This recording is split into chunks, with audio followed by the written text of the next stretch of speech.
Right, gang, we're going to see Jill in the garage again, see what she's been up to today. Oh, hiya. I'll just quickly do this.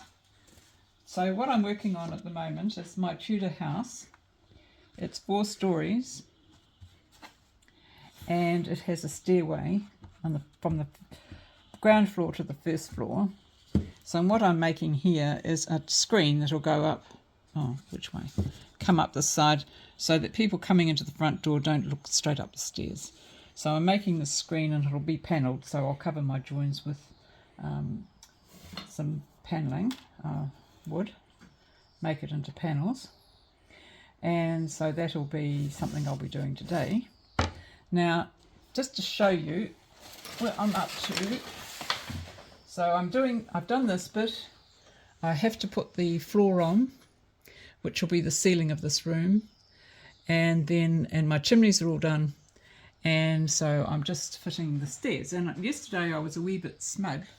I thought that everything was fitting nicely together and I had temporarily fixed the ceiling onto everything and it all seemed square. And it was all square on the outside. But when I came to put the stairs in, I found my middle wall wasn't sitting right. So I had to create another new middle wall. And so that took up a bit of time. And with this is the floor and the ceiling of the first floor. And this is the underneath. And I had embossed some paper. So I'll make these panels and I'll put wood framing around so they look like they've been done with wood. And these lines here are actually these pieces of wood. And they will sit on the existing walls and give me another 1/2 inch height. And these will be I'll have beams coming out here to make it look like the structural beams of the house, but they won't actually be because this is the overlap that goes out the front of the house. Bit hard to see right now. So we come over here and this is part of the first floor, chimney, few walls that are just sitting there because they have to be fixed in place. A framework at the back. I'm just going over this a little bit for people that haven't seen this before. And that goes there.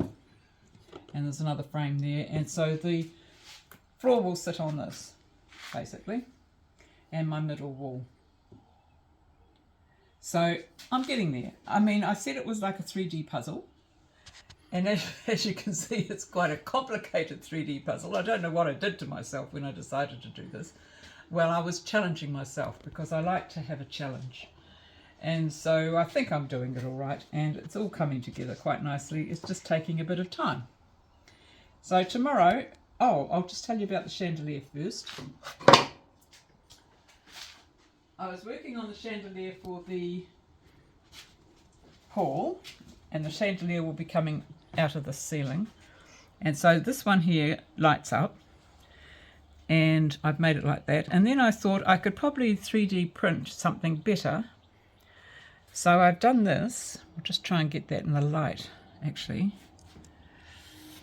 And I've made some grooves down the spokes. So when I put the little LEDs on, I can run the wires down these grooves and into the center stem where there's a hole. And it can come up here and the wires can go up that way. Here I've got them coming up the side, which I wasn't happy with. That looks a bit clumsy. It won't show so much, but I thought I had a better way of doing it. So I think if I bring the wires up through the ceiling this way, it'll work. And it'll make it, it will have one of these on the top. And I'll have chains coming down, but they won't be structural chains. They'll just be decorative chains. And I'll have things hanging off here. And I'll have the little candles sitting on the top. So that was one little development that I quite liked. And this is the beauty of having a 3D printer as well. So you can actually make these things. They do tend to distract you a bit, but that's the joy of it. So tomorrow I'll probably have my stairs done. Keep fingers crossed. We have a power outage tomorrow, so I might not be in the garage for too long. But we'll see how we go.